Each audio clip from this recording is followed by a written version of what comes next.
Hello les dresseurs, hello les collectionneurs, j'espère que ça va, c'est Thomas Card Coach.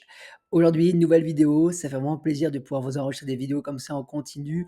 Merci à celles et ceux qui s'abonnent et qui mettent des commentaires et qui partagent et qui me donnent de la force au quotidien. Car j'ai lancé une vidéo récemment où je faisais un concours, où il y avait un blister à gagner et je vous êtes beaucoup à participer, ça fait vraiment plaisir.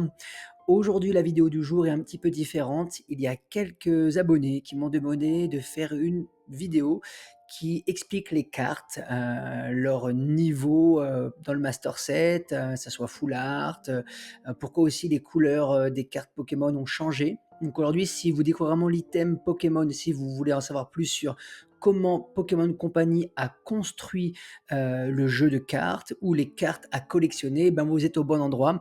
Voilà pourquoi aujourd'hui on va être sur une partie un peu théorique sur le résumé aujourd'hui du jeu de cartes Pokémon. Donc la première partie elle va être axée beaucoup sur la lecture. Donc prenez le temps, si vous prenez un petit café, un thé, n'hésitez pas à vous poser. On sera sur une nouvelle playlist aujourd'hui avec plusieurs vidéos qui vont sortir sur ce sujet. On sera un peu moins dans le descriptif des produits, mais plus dans la construction. N'hésitez pas à me dire si c'est quelque chose qui vous plaît, hein. N'oubliez pas qu'il y a des vidéos dans ma chaîne où il y a des concours à gagner, il y a des blisters, des boosters et d'autres surprises. Alors n'hésitez pas à regarder mes vidéos.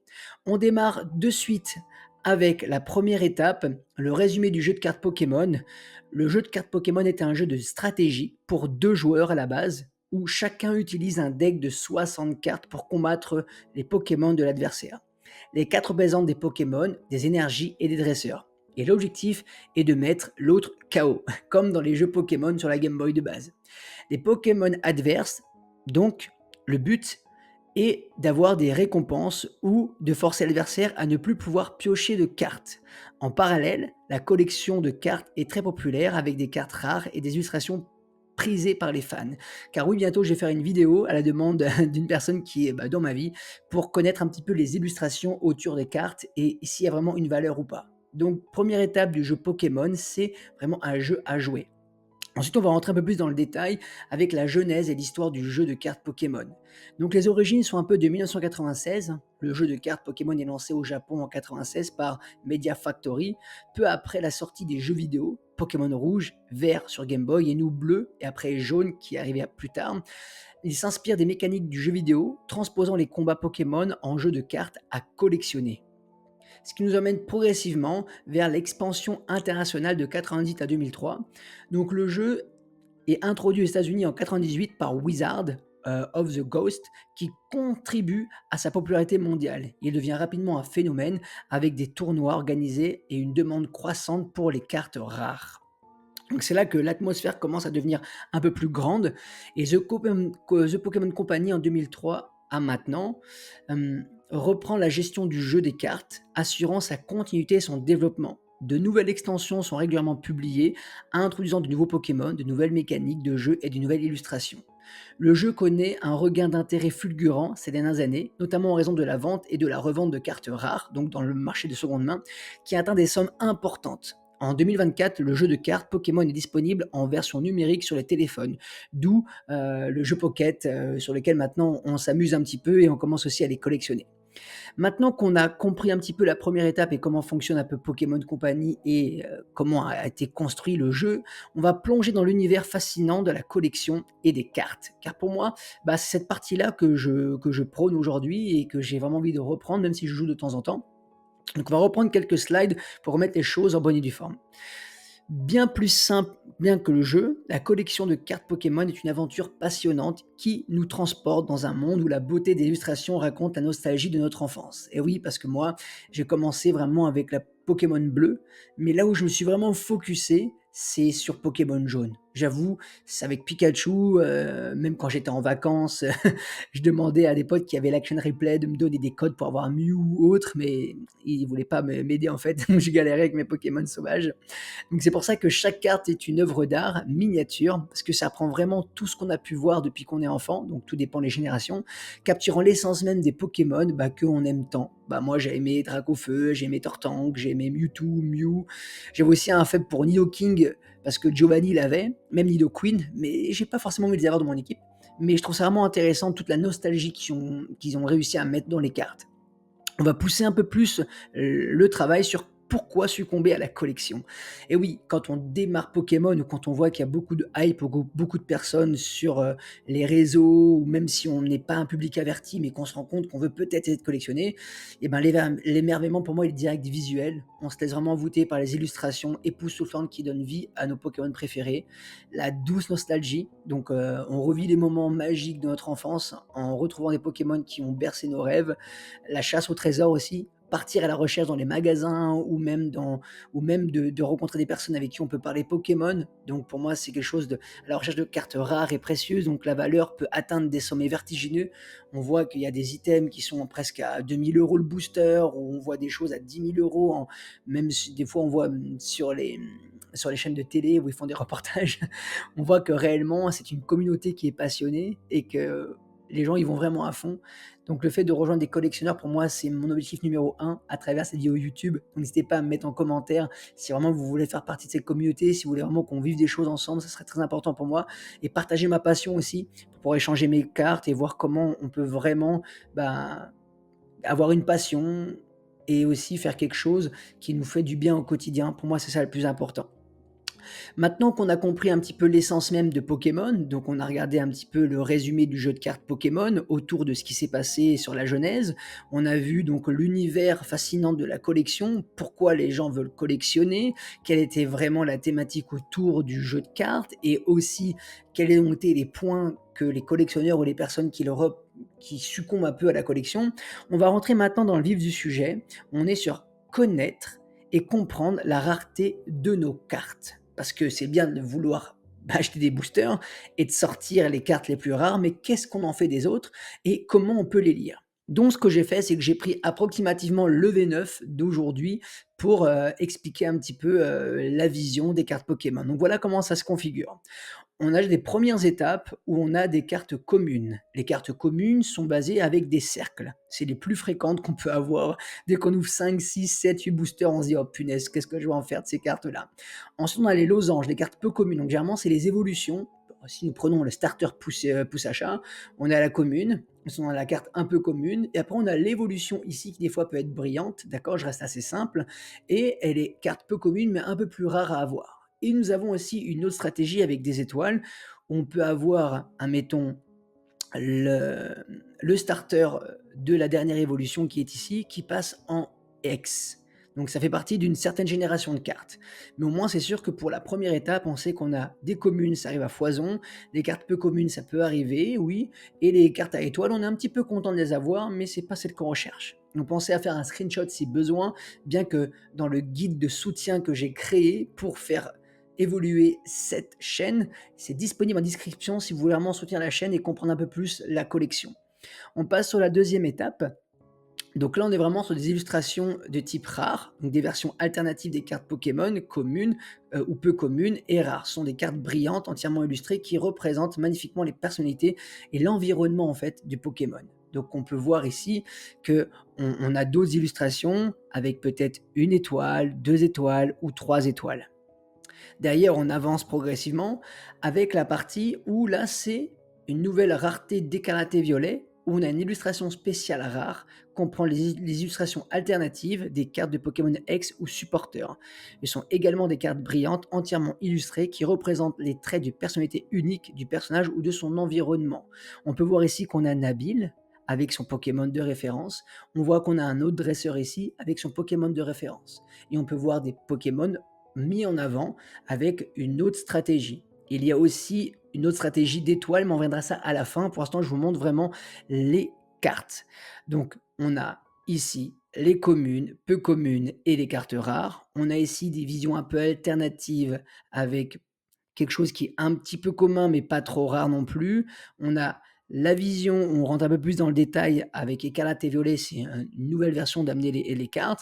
Et là, on rentre vraiment dans les cartes les plus importantes que tout le monde a envie d'avoir, qui coûtent un peu cher. Donc, c'est là où on passe sur les illustrations spéciales rares, où on a à peu presque les mêmes effigies, sauf qu'on a des situations plus précises. On rentre vraiment avec le dresseur, avec le Pokémon, et on voit qu'on a d'autres possibilités d'étoiles. Mais je vais venir à la fin pour que ce soit plus simple pour tout le monde. Donc ça, c'est les vraiment les stations spéciales rares. On peut le voir qui est écrit aussi que dans l'e-book, dans le guide, je vous l'explique.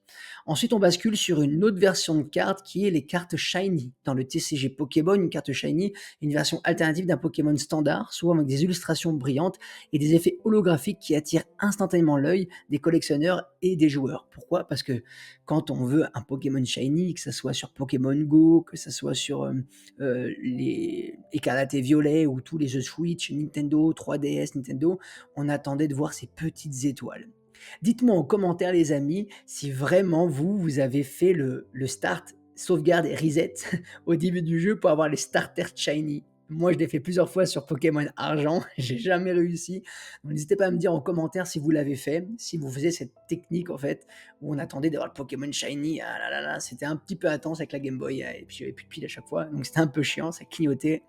Donc on a la partie shiny qui maintenant existe en carte et nous avons les cartes un peu plus gold, hyper rares gold. Donc les cartes hyper rares sont représentées par 3 étoiles dorées brillantes. Les cartes hyper rares étaient auparavant appelées les secrètes rares. Ce sont des cartes brillantes entièrement illustrées avec des bordures et des accents dorés. Donc là, il y a quelques items où on a des cartes rares qui coûtent cher, d'autres qui sont un peu moins cotées, mais ça reste des cartes extrêmement dures à avoir. Donc ça peut être intéressant des fois de se dire dans quel item je peux trouver ces cartes. Ensuite, on va essayer juste de répondre à la question qu'un abonné m'a confiée par rapport à, mettons, j'ai pris l'item de Pokémon Go avec les rebords en jaune, et on voit qu'à partir de là, à un certain moment, on a eu des contours un peu gris. Les bordures jaunes, bien connues de cartes à collectionner, bah, ont tiré sa révérence. Pourquoi? Pour la simple et bonne raison que Pokémon Company a fait une évolution dans leurs cartes et ça leur a permis peut-être dans un sens d'uniformiser les cartes internationales qu'on peut voir au Japon et les cartes européennes. Donc maintenant, on est tous sur le rebord gris. Cependant, les cartes assez rares qu'on essaye d'avoir sur le pack Wizard ou tout autre item qui dépasse, peut-être j'ai une bêtise, mais les années 2000, allez, on va dire 2000, 2000, 2020, 2025 aujourd'hui, on est encore sur des bords jaunes et ça fait toujours bizarre. Quand moi j'ai réussi à obtenir le Pikachu avec Sacha, il y a des bords jaunes et c'est vrai que ça me fait bizarre parce que je vois souvent sur les réseaux les nouveaux items et les nouvelles cartes, ils dropent beaucoup de cartes et ça reste maintenant gris. Et ben, je trouve ça un peu bizarre et malheureusement, bah, c'est vrai que je préfère, on va dire, la partie grise que la partie jaune. Je vais pas vous mentir, parce que je trouve ça un peu plus classe, un peu plus joli, ça rend bien dans le décor. Ça fait un peu moins fausse carte dans l'idée. Et peut-être que pour les personnes qui font du fake avec des mauvais boosters ou des vieilles cartes, c'est peut-être plus difficile à représenter ce que Pokémon met en place pour se protéger. On va faire un petit récapitulatif si vous voulez bien, si vous avez du temps aussi, si ça commence à vous plaire. Voici une illustration que j'ai prise sur un petit site qui me paraissait intéressante. Donc on peut voir en zoomant que la commune c'est un rond, peu commune c'est un losange, rare une petite étoile. Illustration spéciale rare, on voit qu'on a 2 étoiles et l'hyper rare, on a 3 étoiles. Ensuite, pour faire simple et pour aller plus loin, il y a les cartes holographiques, donc dit holo. C'est des cartes qui ont une surface brillante qui rend l'illustration en relief. On peut souvent la retrouver ici. Si je dis pas de bêtises, n'hésitez pas à me dire les amis en commentaire, hein. On peut la revoir des fois sur ces cartes ici, où elle brille, ou celle-ci aussi. Je sais que sur les écarlates et violets, il y a aussi des Pokéballs. Donc il y a un Master Ball ici. Donc ça peut être une carte extrêmement rare à piocher dans les, dans les boosters ou dans les displays. On a la carte Full Art. L'illustration recouvre toute la surface de la carte qu'on peut retrouver quand je vous ai expliqué les spéciales rares. Les cartes alternatives rares, des cartes avec une illustration alternative souvent très recherchée. Cartes secrètes ou secrètes rares, des cartes avec un numéro de carte supérieur au nombre total de cartes de l'extension. Si on zoome un peu plus simplement dans la carte, on peut voir que c'est mettons écrit 230 sur 230. Et on peut trouver des cartes à 231, 232, où il y a même des fois des cartes de collection où elles sont dans l'item mais elles ne sont pas référencées, donc c'est un autre petit logo. Ensuite, la carte chromatique, donc dit shiny qu'on a vu, la carte légendaire représente des Pokémon légendaires, elles sont souvent très puissantes et rares. Les cartes V, VMAX, V-Star, ces cartes représentent des Pokémon avec des pouvoirs spéciaux et sont très utilisées dans les compétitions. Et les cartes EX et GX, d'anciennes cartes très puissantes et elles sont extrêmement rares. Car je me suis baladé il y a quelques temps dans un magasin Cash Game, je crois, où il y avait un Dracofeu Shiny GX magnifique pépite à 400 €. Mais quand j'ai retourné la carte, j'ai pu voir qu'il y avait quand même pas mal de défauts et si un jour me prend l'envie, ben, d'essayer, bah, de grader et ben, il est fort possible que je vais pas avoir un bon chiffre et même si c'est une belle carte, j'ai envie d'avoir quelque chose de plus correct donc j'attends. Mais en tout cas, voilà, les cartes GX, elles sont vraiment très, très belles. Donc c'est pour ça que le fait de connaître un petit peu les cartes va nous permettre, en tant que futurs collectionneurs ou personnes qui découvrent, de savoir où mettre notre argent, peut-être quelle carte regarder, quel item collectionner au-delà des scalpers. Si les personnes achètent trop d'items et que derrière, bah, on peut pas forcément faire le master set parce qu'il y a trop de belles cartes, des full art ou des chromatiques ou des alternatives, qui sont magnifiques et tout le monde veut les posséder. Donc c'est important de savoir qu'est-ce qu'on vient chercher comme carte Pokémon. Ensuite, si vous avez aimé cette vidéo, si vous appréciez mon contenu, vous êtes plus en plus de personnes à me dire que ça vous intéresse, et ben encore une fois, si vous connaissez des personnes, à liker, à partager bah, peut-être mes vidéos, notre énergie au quotidien et de mettre les petites cloches pour avoir les notifications des vidéos. Et si vous voulez aller plus loin, parce que moi l'idée aussi c'est de pouvoir faire grandir la chaîne, aussi de pouvoir avoir un watch time un peu plus important pour que vous puissiez vous faire plaisir, d'avoir un divertissement un peu plus intéressant, vous pouvez mettre en commentaire les vidéos que vous voulez voir par rapport à ma thématique, par rapport à ce que je peux vous présenter, le format vidéo qui vous plaît. Une personne m'a dit récemment qu'elle aimerait peut-être voir des ouvertures. Pourquoi pas, mais j'ai pas encore les caméras pour le faire d'une manière qualitative, donc n'hésitez pas à m'expliquer comment faut faire aussi. Ça me permet de pouvoir uploader et évoluer. Et si vous voulez vous procurer le guide de soutien pour que je puisse faire des concours un peu plus importants, peut-être offrir des figurines, faire des trucs sympathiques, eh ben, j'ai mon e-book qui est en vente à 17,99 €. Vous n'êtes pas obligé de le prendre, hein. C'est vraiment quelque chose de 50 pages. Où on plonge dans l'univers passionnant de la collection des cartes Pokémon avec un guide numérique exclusif. Qu'on soit débutant ou un peu expert, on va quand même trouver des informations intéressantes. L'histoire captivante des Pokémon, des origines à aujourd'hui, maîtriser l'épopée Pokémon, les secrets de la collection, apprendre à identifier les cartes rares, à construire une collection qui bah, peut faire rêver certains, avec des objets de collection rares, l'investissement aussi, la stratégie que moi j'applique car dedans, il y a des tableaux pour que vous puissiez faire votre tableau d'investissement, même si vous voulez pas investir, mais juste voir combien vous coûte, la vie Pokémon. Il y a aussi des bonus exclusifs, donc la liste ultime des cartes les plus rares, et puis, grâce à ça, vous faites un super geste car on soutient la chaîne et bah, vous pouvez recevoir des cadeaux. En achetant ce guide, bah, vous vous soutenez et ça me permet de faire des peut-être des concours un peu plus importants, d'investir aussi dans mon studio et aussi, bah, partager parce que c'est le volume 1 qui est présent. Le but, c'est d'en faire plusieurs. Et si vous voulez le coécrire avec moi, si vous avez des idées aussi, bah, le plus important, c'est qu'on soit tous ensemble et qu'on puisse évoluer. Moi, ça me fait vraiment plaisir de vous lire et de faire ces vidéos. En tout cas, merci beaucoup pour votre écoute. J'espère que cette vidéo vous a plu, que vous avez pu apprendre un peu plus que les items. Si jamais vous voulez que je mette un accent sur quelque chose d'un peu plus précis, bah, n'hésitez pas également. En tout cas, c'était Tom, la chaîne Card Coach.